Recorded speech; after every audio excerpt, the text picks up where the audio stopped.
All right, so the purpose for experimental design is to reveal the response of one variable to changes in other variables.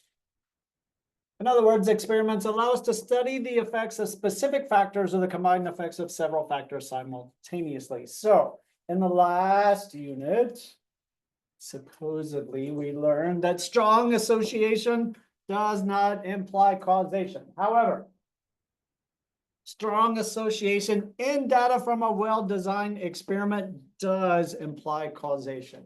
So we can say, if our data comes from a well-designed experiment, we can show causation in this case. So statistics is the science of gaining blank from numerical data.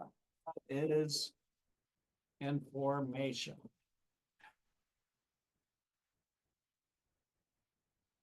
And so there's kind of two different types of statistics that we are looking at. Descriptive statistics, where the goal is simply to describe, summarize, or organize a set of data. And then there's what's called inferential statistics, where the goal is to draw conclusions about an entire population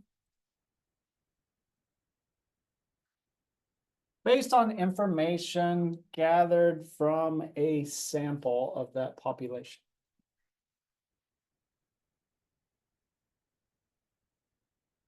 And so we will spend most of the second semester working on that. Okay. And so we have what's called an observational study, which observes individuals and measures variables of interest, but does not attempt to influence the responses. So a lot of different examples that we could give, but maybe we look at the correlation between SAT scores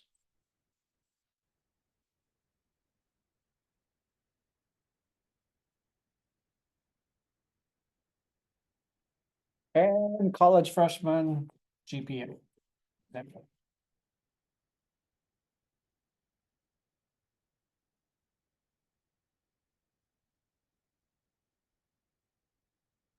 So, is there a correlation between those two things? Probably so. However, if we are not trying to influence a response variable, if we're just looking, gathering the information, perhaps organizing the information, that is called an observational study. On the other hand, an experiment deliberately imposes some treatment on individuals in order to observe their responses.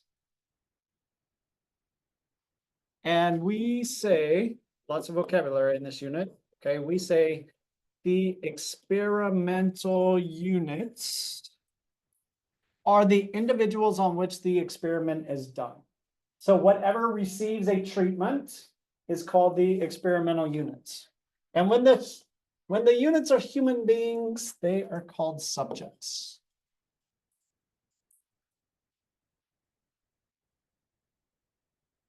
And so there are different parameters that we must use if the experimental units are subjects. Okay, if we're talking about human beings, there are certain ethical parameters that must be done, which we will look at in the next section. However, we call experimental units that are human being subjects. A specific experimental condition applied to the units is called a treatment.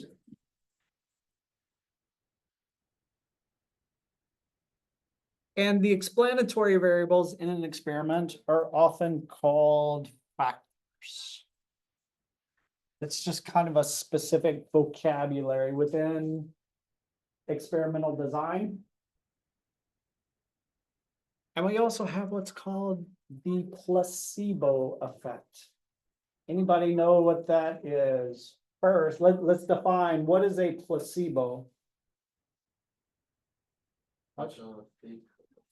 That's not kind of like instead of an actual medicine that does something, it like you're taking it but it doesn't actually do it. Okay, so it might, in the world of medicine, for example, a placebo might be a sugar pill. It's not actual medicine.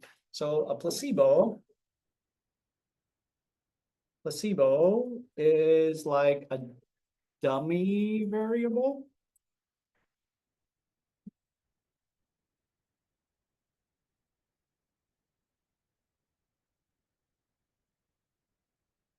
Which might be a sugar pill. And so the placebo effect is when the subject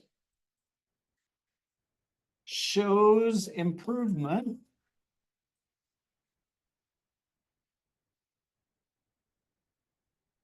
the subject shows improvement, or it depends on the nature of the study, or change. We could say just because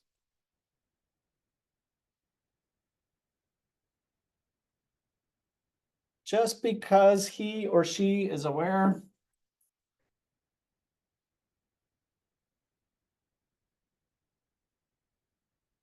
they are being treated.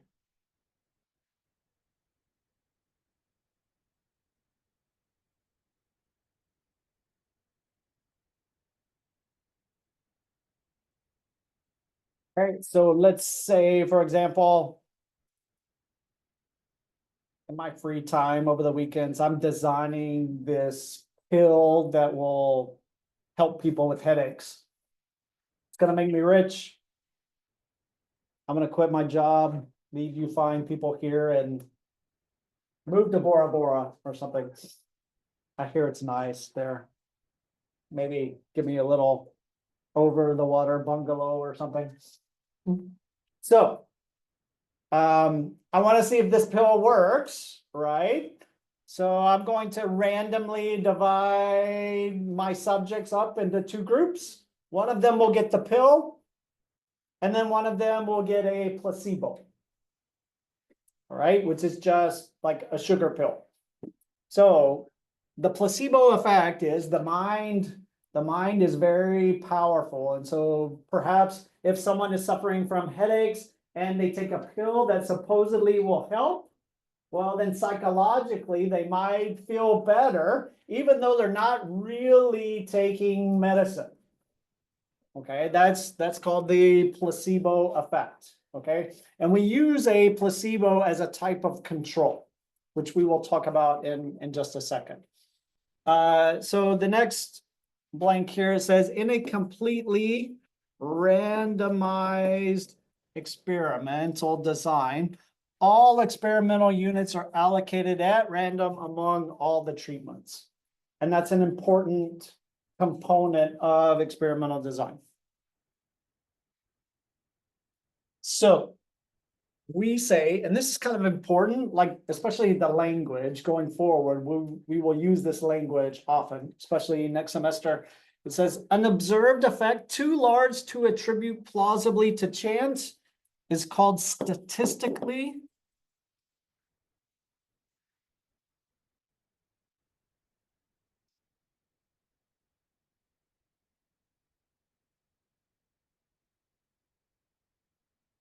significant.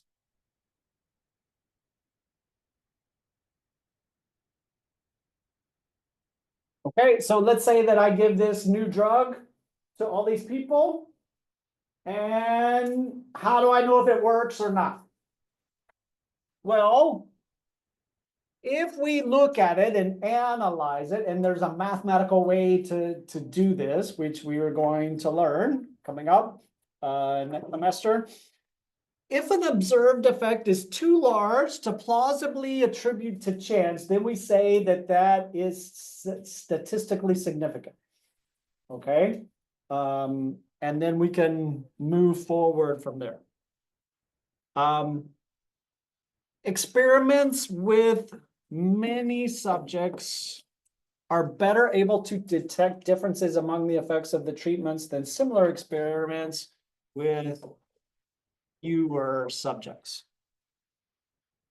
Okay, so for example, if they are going to release a vaccine to the general public, they're going to test that on a lot of different subjects to make sure that it is safe. Before there's an organization, right, that controls that, Food and Drug Administration, right? Before they release a COVID vaccine, they're going to do a lot of experiments, testing it to make sure on many different subjects to make sure that they can say that, okay, we think that this is safe for the general public. All right. And if you remember, if you think back during COVID, they released the vaccine for adults, right? Where children younger than 12 were not eligible for the vaccine right away, right? Because they were still doing some experimental design there to make sure that it was safe for children. And then later, I don't remember how much later it was, but later on they released that for children also. Okay, so this is kind of, we're gonna dip our little big toe into that world of how do we design an experiment so that we can say changes in one variable cause changes in another. Okay, so that brings us to this. In a blank experiment, neither the subjects nor the people who have contact with them know which treatment a subject received. That is called, fill in the blank for me. What goes there? Anybody? It's a type of control. You are correct, but that's not the right answer. It's called, we call it a double-blind experiment. Neither the subjects nor the people who have contact with them know which treatment a subject received. Okay, so in my little headache pill experiment, right? I'm going to give half of you the headache pill and the other half placebo, randomly assigned. However, you can't know which one is which. In other words, you don't know which one you're getting. Is it the real thing or is it a placebo? If I am administering it, also, I should not know either. Why? Okay, I have a vested interest in wanting to know if it works, right? Because if it's going to make me rich and make me a lot of money, right? I want it to work. Okay, so if I really, really want it to work, might I skew some of the data in favor of it working? Well, of course, if I have a vested interest, okay? So in a well-designed experiment, the person administering the treatment, okay, should not know whether the subject is getting a treatment or whether they are getting a placebo. Somebody has to know, right? There's somebody somewhere, right, that knows. However, the person doing the evaluation cannot know. Okay, to help, it's a type of control to help reduce the bias. A blank is a group of experimental units or subjects that are similar in ways that are expected to affect the response to the treatments. Okay, this is called a block. And in a block design, the random assignment of units to treatments is carried out separately within each block. Okay. The purpose of blocking is to reduce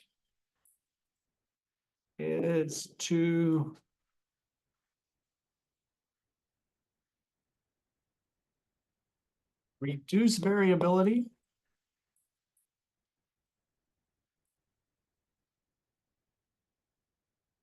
and also it is a type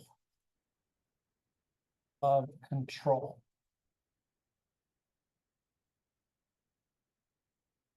Okay, so blocking is similar to a stratified sample. Okay. Stratifying only deals with sampling. Blocking only deals with experiments. But what we do in blocking is we group, perhaps they are subjects, okay? We might, or whatever is receiving the treatment, we group them according to some similar characteristic. All right, so for example, in the example I gave you, I might think that the headache pill affects females differently than males. So I might group them according to males and females. And then I randomly assign within each of the blocks a treatment and a placebo. Okay. So a special type of the block design is the matched pairs. So matched pairs. Matched pairs design compare just two treatments. Either the subject is matched as closely as possible with another subject, or the subject serves as his or her own control. We will talk about that a little bit more further on. But for now, you need to know these three things. These are important, right? They are the three principles of statistical design of experiments. Number one, control of the effects of confounding variables on the response, holding constant variables not understudy that might have an influence on the outcome. Okay, so let's define this. A confounding variable are variables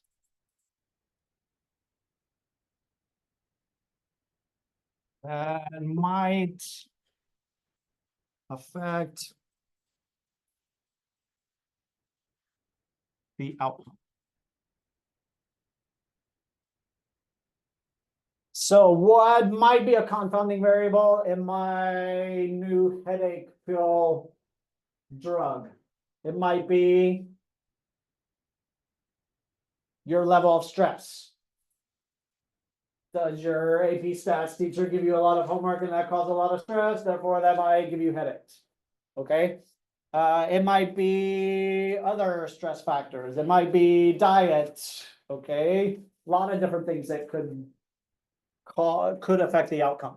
Okay. So a good, well-designed experiment will attempt to control as much as possible for those confounding variables. That's the first thing. Second thing is randomization. Using impersonal chance to assign subjects to treatments with the goal that groups being studied will differ systematically only in the effects of the treatment variables. So we have control, randomization, and then the last thing is replication. Replication of the experiment on many subjects to reduce chance variation in the results. The more subjects, the better. Okay. Any questions for me up to this point?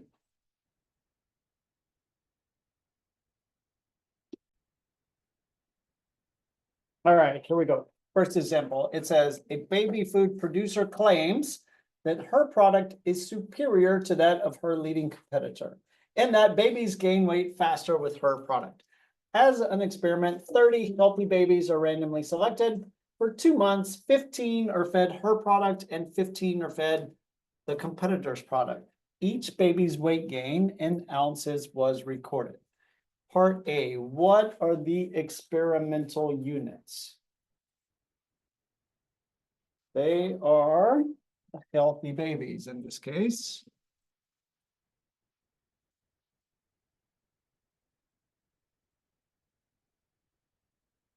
Because the babies are receiving the treatment. What's the explanatory variable? It's not the weight gain.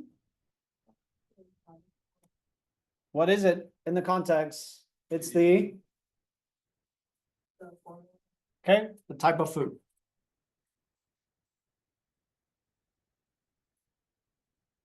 And the response variable is the weight gain, because that's what we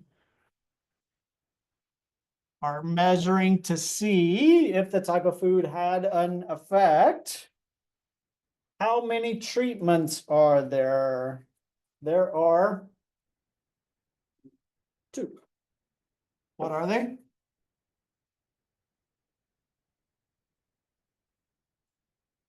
For food. And then competitors.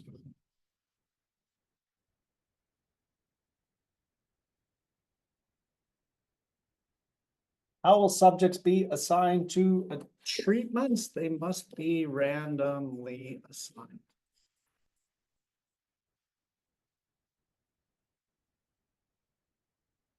Okay. And so I highly suggest, you don't have to do this, but I highly suggest that if you have one of these questions on a quiz or a test, or more importantly for the AP exam, draw a diagram. All right, so it says draw a diagram of the experiment. We're gonna start with 30 healthy babies. And then we are going to have 2 groups. We've got group 1. We're gonna have 15 babies. Group 2. We're also gonna have 15 babies.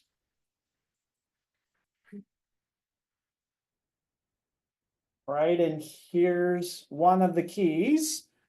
The groups, the babies in the group must be randomly assigned to the groups. So I'm gonna write down here, randomly assigned.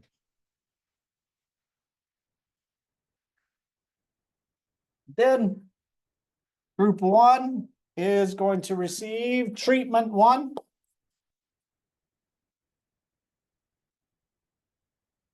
Which might be her new food type.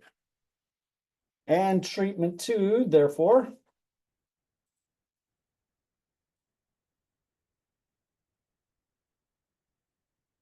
is going to receive the competitors.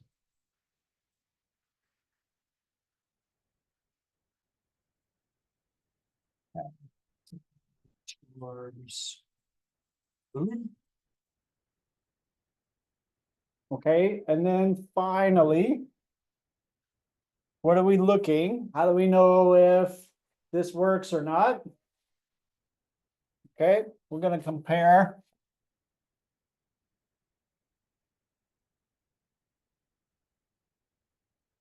Babies, weight. Okay. At the end. Okay, so like when I'm grading this, I'm looking for a couple of things. Number 1, are the groups randomly assigned? Number 2, is the treatment applied to the experimental units, which are subjects in this case? And number 3, how do we know if it works or not? Okay, we got to say something about comparing the results in the context of the problem. Okay, so let's look at another example. It says, I'm gonna cross that one out. Also, I should have taken that out. We're not gonna worry about that. It says a farm products manufacturer wants to determine if the yield of a crop is different when the soil is treated with 3 different types of fertilizers. 18 similar plots of land are planted with the same type of seed, but are fertilized differently.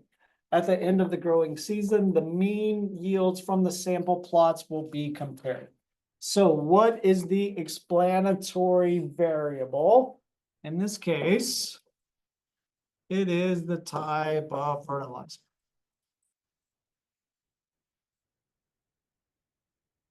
What's the response? What are we measuring? The yield of the crops.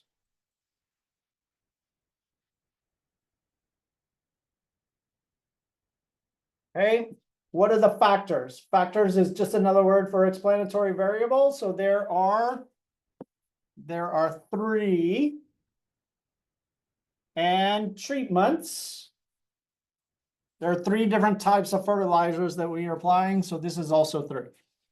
What are the controls? Well, it says they are going to try and use the same type of seed.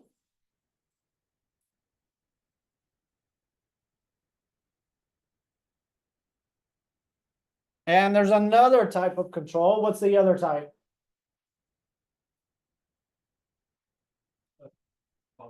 The similar plots of land.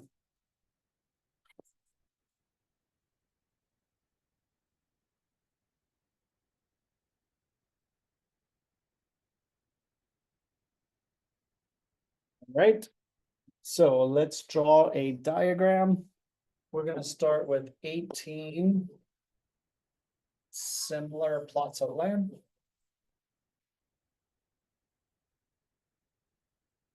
And then we are going to have three different groups.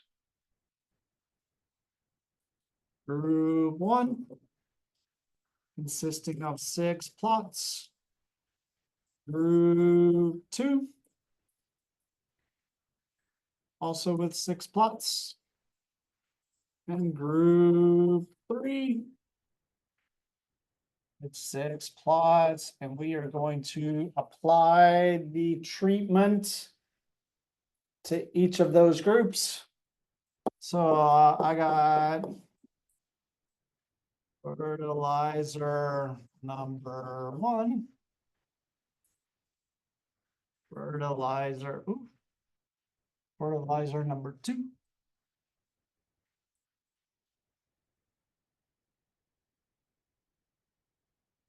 And fertilizer number 3.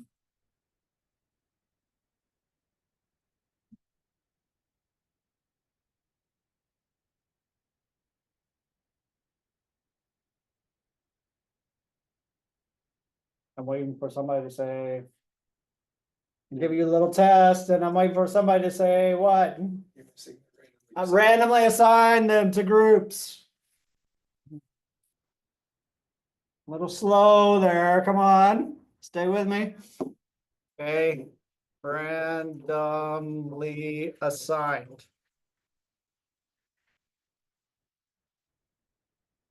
It's one of the keys of experimental design.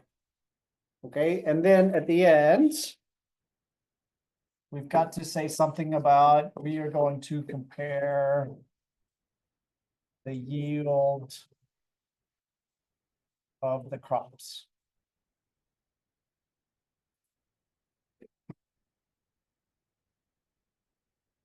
Okay. Another example here with a couple of wrinkles. It says, what are the effects of repeated exposure to an advertising message? An experiment investigated this question on undergraduate students. All subjects viewed a 40-minute television program that included ads for a 35mm camera. Some subjects saw a 30-second commercial, others a 90-second version. The same commercial was repeated either 1, 3, or 5 times during the program. After viewing, all of the subjects answered questions about their recall of the ad, their attitude toward the camera, and their intention to purchase it. So what is the explanatory variable? Okay, so in this case, it is going to be the commercial length.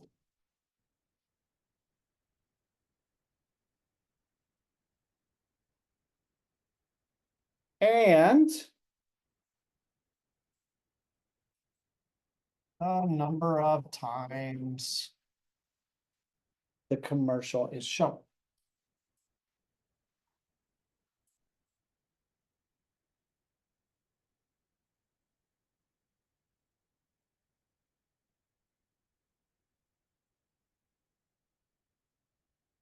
Okay, so how many treatments? There are 6. Okay, so what are they? There's gonna be 30 seconds, right? And 1 time. 30 seconds and 3 times. 30 and 5 times. And then we've got 90 seconds. And 1 time shown. 90 seconds and 3 times, and then 90 and 5. So our diagram, we are going to start with undergraduate students.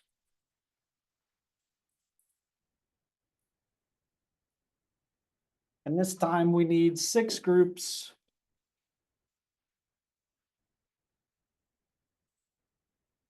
Randomly assigned.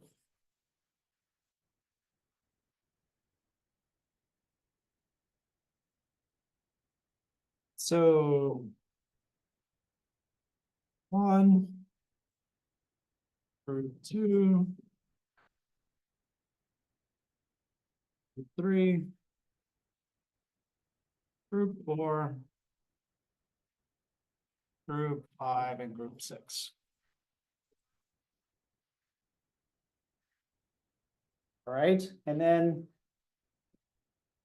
assign the explanatory variable, okay? Assign the treatments to each of those groups. So I'm just gonna put 30 seconds and 1 time. 30 seconds and 3 times. 30 seconds and 5 times. And then do the same thing for the 90. 90 seconds and 1 time.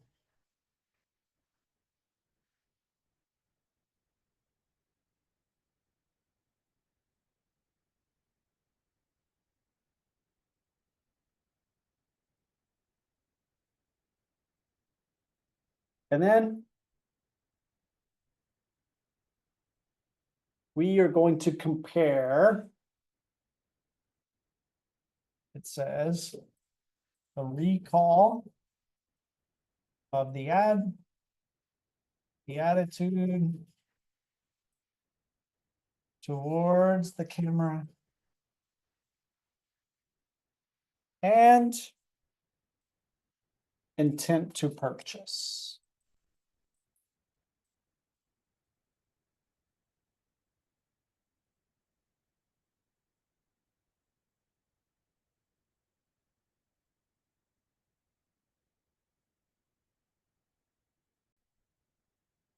It says a block, a group of experimental units that are similar in ways that are expected to affect the response to the treatments.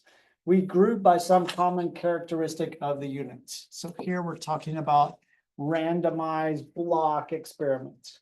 A block design involves doing a completely randomized experiment, but here's the key: it must be done within each of the blocks. So, an example. Detergent manufacturers frequently make claims about the effectiveness of their products. A consumer protection service decides to test 5 brands of detergent, each of whose manufacturer claims that its product produces the whitest whites. The whiteness scores were produced by laser equipment for sheet washed in each of the detergents. We suspect that the water temperature, hot, warm, or cool, is a confounding variable. Its effect cannot be separated from the effects of the detergents. So part A says identify the explanatory and response variables. The explanatory would be the type of detergent.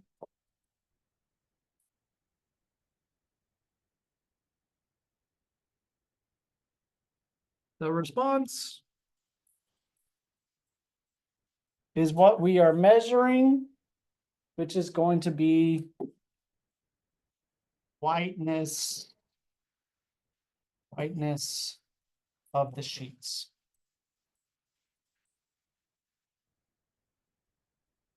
Okay. However, we think that water temperature might be a confounding variable. So we are going to block according to water temperature. So the blocks are going to be water temperature. So hot, warm, and cool. And how many treatments are there? There are 5. 5 treatments. It is the type of detergent. But those 5 treatments go within each block, randomly assigned. So within each of the blocks. So in a block design, we are going to group according to some similar characteristic. In this case, it's the water temperature. And then within each block, you have to randomly assign the treatments. All right, so my diagram, I might have hot water is blocked. And then I've got 5 different groups. Detergent 1, detergent 2, detergent 3, detergent 4, and detergent 5. And these are randomly assigned.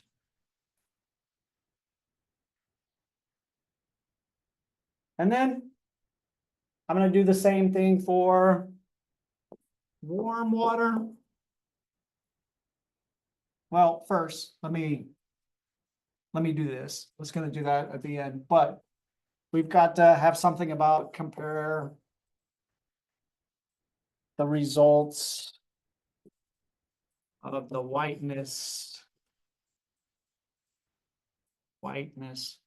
of the sheets.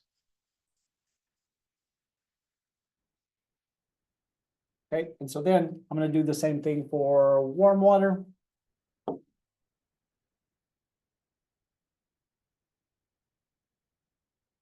So 1, 2, 3, 4, 5 groups randomly assigned.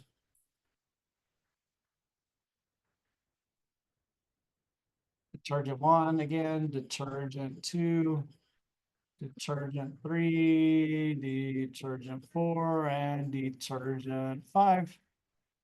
And then we're going to compare results.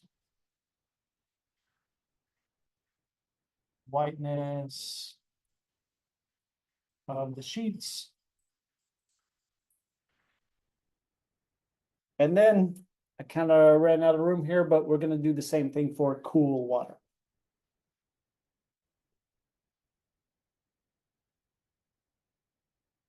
Two, three, 4, 5. Randomly assigned.